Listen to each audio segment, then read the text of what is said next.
guys, welcome back to my channel. Today we are going to talk about the role-playing game Scion. This is done by White Wolf, so the only dice you need for Scion is D10s, which makes it really easy. You can pick these up at any of your local gaming stores, and you just need one set of dice.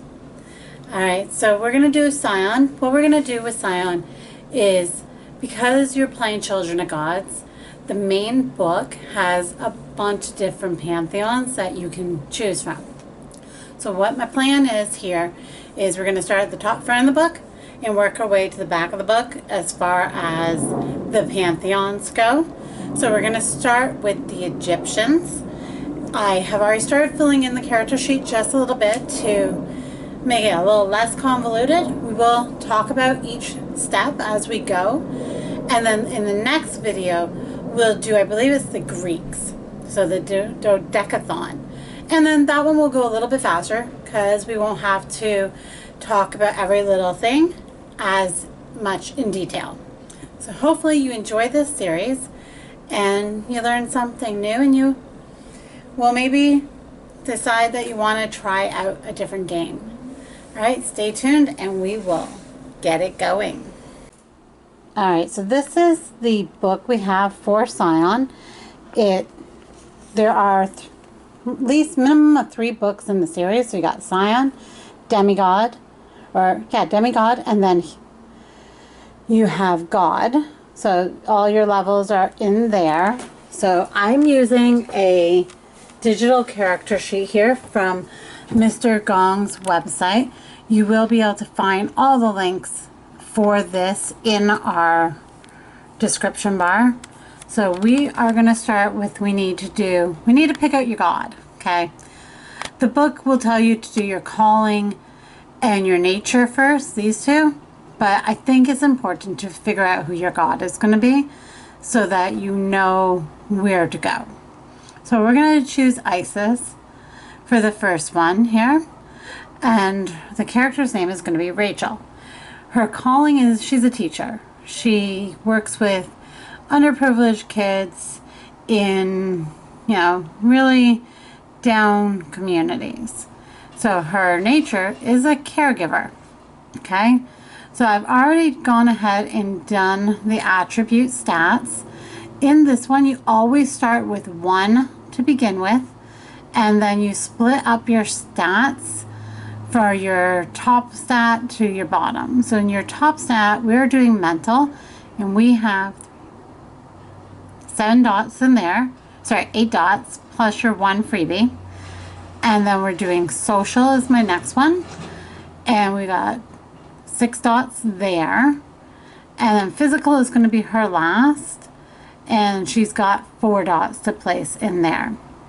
You also get dots in epics, which is the black boxes there, and we'll talk about that as we get to that stage. Okay, so next place we work with is the abilities.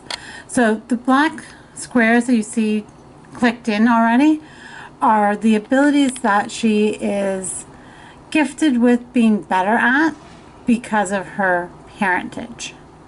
So she is already going to be good in academics, integrity and investigation, occult, politics, and presence. So you've got 30 dots to fill in here, and 6 of those dots have to be in those areas. Sorry, I'm just trying to find the right zoom length for this. I'm going to go ahead and fill those in, and then we can talk about what I put where and why when we come back. Alrighty, so we've got those in now. So we've done 3 in academics. She is a teacher. 1 in animal ken. Most classes have some sort of class pet, so we're just going to top 1 in there. Acting for art. When it comes to certain skills like art, you need to take a proficiency in it or a specialty. So those are the type of art you're good at. So say we get into a situation where she needs to play a different role. So she would take her acting of art, acting, and then probably manipulation. And you would add those two numbers together, so that would be 3, 4, 5, and you would roll 5 dice trying to get above an 8 on them. And we'll talk about that more a little bit later. So we've done 1 athletics, because most teachers have a little bit of gym skills. 2 in awareness, it's a teacher.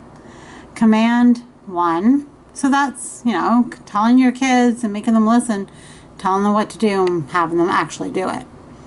Empathy 2. Fortitude 1, so that's dealing with different temperatures, and that's like your constitution in D&D. Integrity, your belief system. Investigation, figuring out what's going on. Medicine, self-explanatory. Melee is like a martial art. So I'm thinking, because this teacher, we named her Rachel, is in a high-risk neighborhood, she is going to have some self-defense. Occult, because, well, it's one of her specialties, so we need to put some dots there. Politics, teacher.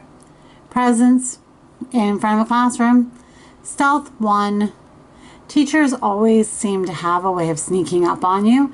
And survival 2. Once again, she is in a high-risk neighborhood. After you do that, you want to look at your epics, your knacks, and your boons. You get 10 dots to spend in these spots. So I went ahead and I've already spent 2 of my dots, 1 in charisma epic and 1 in manipulation.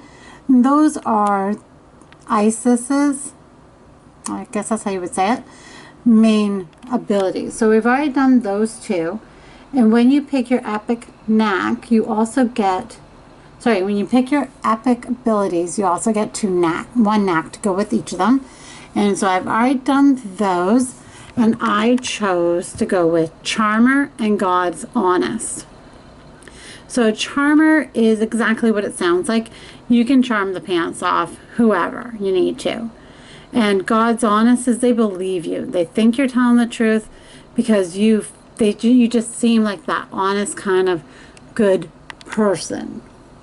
So that's only 2 dots spent there.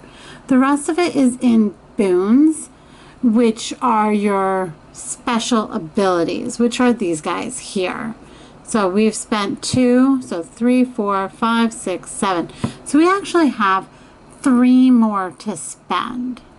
So we're going to go ahead now, actually, and jump up in here and grab another 3. So I'm going to do perception, intelligence, and a wits. And then I'm going to go ahead and pick out my knacks for those. I'm going to go do that, and I'll be back and let you know which ones I pick. Alrighty, so we've picked those. So we are going to go with subliminal warning, which is our perception knack.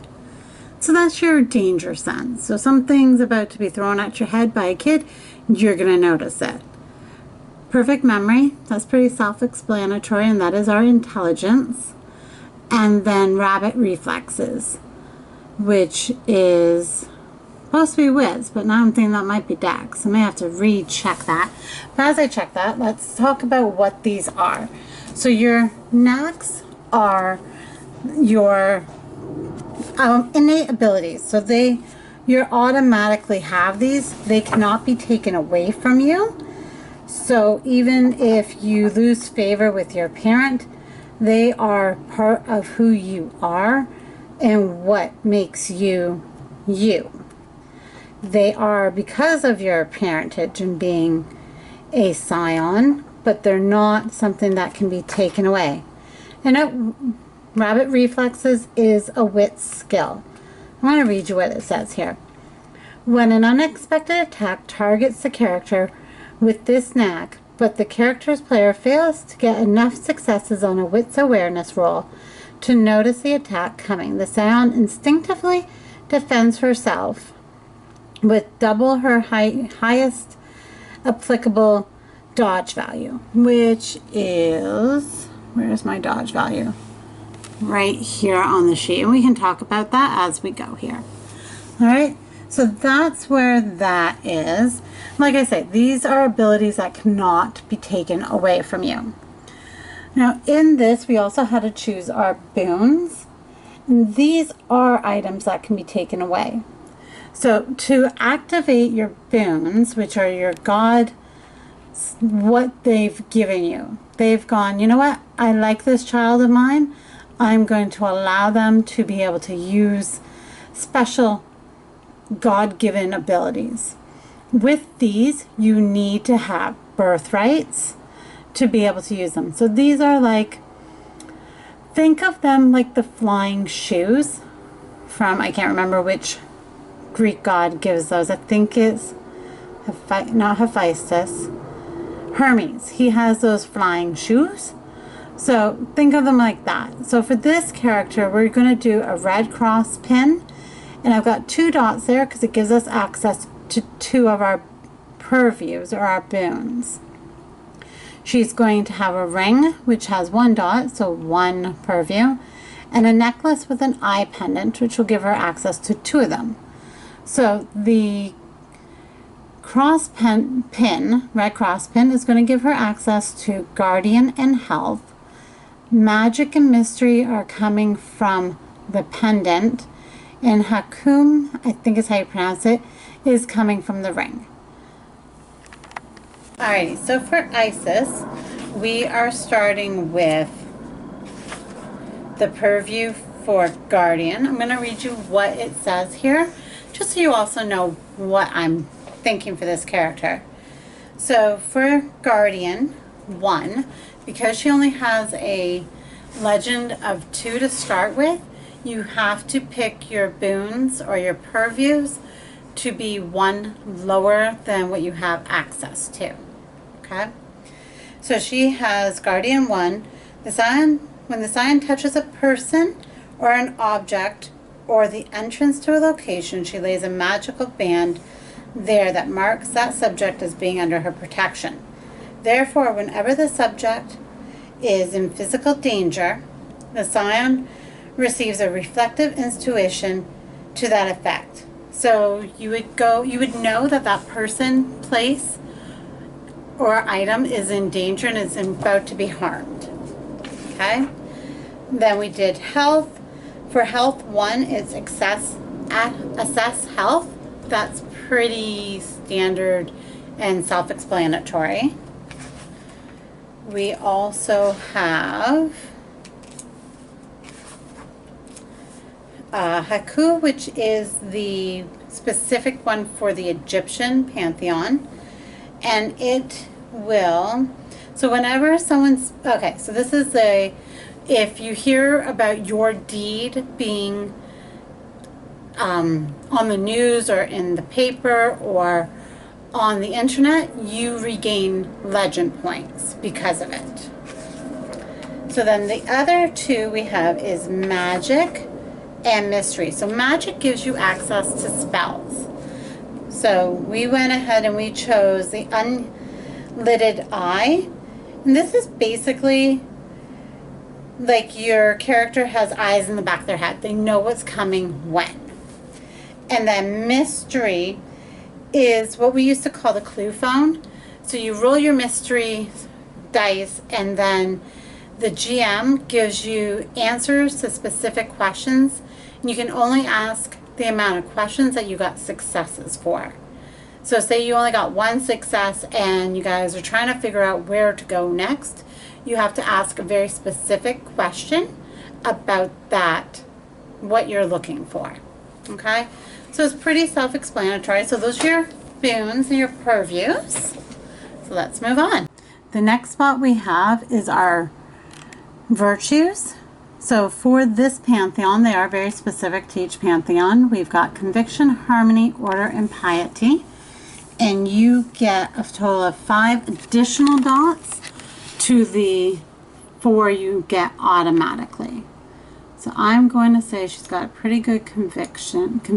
Yeah, you know what I'm trying to say. So we're going to put her 2 there, 3, 4, and 5. And then those tell you what your willpower is. So you take your 2 top ones and it goes into your willpower. So we have 6 willpower. So 1, 2, 3, 4, 5, 6. All right, I'm going to finish off. Actually, we're not going to do that because we have bonus points to spend. You get 15 bonus points and they cost certain amounts. So you get to spend. I'm going to go ahead and fill these out and then I'll let you know what we put in them. Alrighty, so we've spent our bonus points. So what I did was with the 15 points I spent 4 on an attribute, so I gave myself a 3 dex, and then your abilities have a different ranking depending on where they come from. So it costs you 2 points unless it's a favored ability of your parent, which if you remember is these black dots. That's what that represents. So I went ahead and I spent points in awareness, medicine, melee, investigation, and stealth. And that was our 15 points of bonus points. I've also gone ahead and done our numbers here. So join battle is exactly what it sounds like. You're going to be rolling 7 dice, and how many ever successes you get on that is where you get to join in the battle. Okay? The parry DV, which is your dodge value, is calculated by your dex plus your brawl or your melee. So in this character's case, it's going to be her melee. So dex plus melee plus weapon, which we don't have yet. So this is just your straight parry number. So with your arms and your legs and what have you. So her parry value is going to be a 6. And her dodge, so this is your jumping out of the way, is, dodge is dex plus athletics plus legend minus 2, divided by 2. So her dex is 3, her athletics is 1, so that's 4, plus legend is 2, so 6 divided by 2, my goodness, is 3. So that is what they have to get more than to hit her. I hope that makes sense. That is basically our character build. So we've got everything in here. We've got our stats, our skills, our birthrights, boons, willpower, virtues. Everything is in here now. I hope you learned something new. At the end of the character build, so when we've got everybody built, we will do, like, I'll show you how you roll these characters, and we'll talk about the combat tree and so forth. But I think for here, that is it. I hope you learned something. I hope maybe this will help you decide that you want to try something other than Dungeons and Dragons. Stay tuned for the next character that we're going to build for the Scion section. It is going to be the Greek dodecathons, and we're probably going to pick, I think we might do Zeus for this one, just because he's a lot of fun to play around with. Alright, so Zeus will be up next. Stay tuned, hit the bell to get notifications, like this video if you learned something, and subscribe to hear what's coming next. Hope you guys have a wonderful rest of your day. Bye-bye.